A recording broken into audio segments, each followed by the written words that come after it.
لبنان کا سب سے مالدار آدمی ایمل البستانی تھا۔ اس نے اپنے لیے ایک خوبصورت علاقے میں جو کہ بیروت کے ساحل پر تھا قبر بنوائی کہ مرنے کے بعد مجھے اس قبر میں دفن کیا جائے۔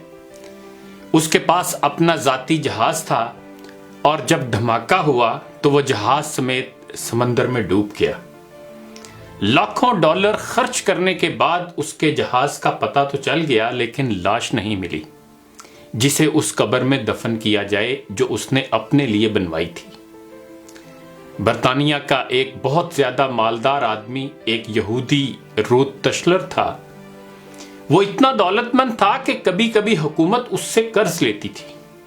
اس نے اپنے عظیم الشان محل میں ایک کمرہ اپنی دولت رکھنے کے لیے مختص کیا تھا جو کہ ہر وقت سیم و زر سے بھرا رہتا تھا۔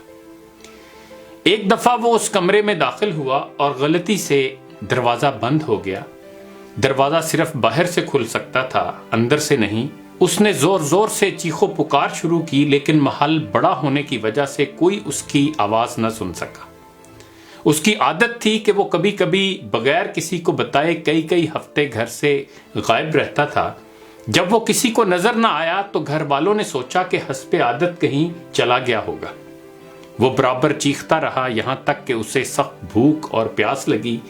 اس نے اپنی انگلی کو زخمی کیا اور کمرے کی دیوار پر لکھا، دنیا کا سب سے مالدار آدمی بھوک اور پیاس سے مر رہا ہے۔ اس کی لاش کئی ہفتے بعد دریافت ہوئی۔ یہ پیغام ہے ان لوگوں کے لیے جو سمجھتے ہیں کہ مال و دولت ہی ہر مشکل کا حل ہے اور دنیا کی ہر ضرورت اس سے پوری کی جا سکتی ہے۔ دنیا سے جانا ایک بڑا حادثہ ہے لیکن ہم نہیں جانتے کہ کب، کیسے اور کہاں جانا ہے۔ انسان سفر پر جاتا ہے اور پھر واپس آتا ہے، گھر سے باہر جاتا ہے اور پھر لوٹ آتا ہے، لیکن جب دم نکل جائے تو پھر کوئی لوٹ نہیں سکتا۔ مبارکباد کے قابل ہیں وہ لوگ جو کسی پر ظلم نہیں کرتے، نہ کسی سے نفرت کرتے ہیں، نہ کسی کا دل توڑتے ہیں اور نہ اپنے آپ کو کسی سے برتر سمجھتے ہیں، اس لیے کہ سب کو جانا ہے۔ ایک آدمی ٹیکسی میں بیٹھا تو دیکھا کہ ڈرائیور قرآن سن رہا ہے۔ اس نے پوچھا، کیا کوئی آدمی مر گیا ہے؟ اس ٹیکسی ڈرائیور نے جواب میں کہا کہ ہاں، ہمارے دل مر چکے ہیں۔ قیدی اس لیے قرآن مانگتا ہے کہ قید تنہائی میں اس کا ساتھی بنے۔ مریض ہسپتال میں اس لیے قرآن مانگتا ہے تاکہ اللہ اس کے مرض کو دور کرے، اور مردہ قبر میں تمنا کرے گا کاش میں قرآن پڑھتا تو آج قرآن قبر میں میرا غم خوار ہوتا۔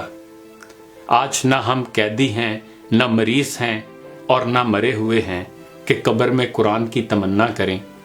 قرآن آج ہمارے ہاتھوں میں ہے، آنکھوں کے سامنے ہے، تو کیا ہمیں اس بات کا انتظار ہے کہ ہم ان مصیبتوں میں سے کسی ایک مصیبت میں گرفتار ہو جائیں اور پھر قرآن کو طلب کریں؟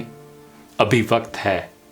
آئیے دعا کریں کہ اے اللہ قرآن کو ہمارے دلوں کی بہار، ہمارے سینوں کا نور، ہمارے ایوب کا پردہ پوش، ہمارے نفوس کا مددگار، ہماری قبر کا ساتھی اور روز محشر میں ہمارا سفارشی بنا دیجئے۔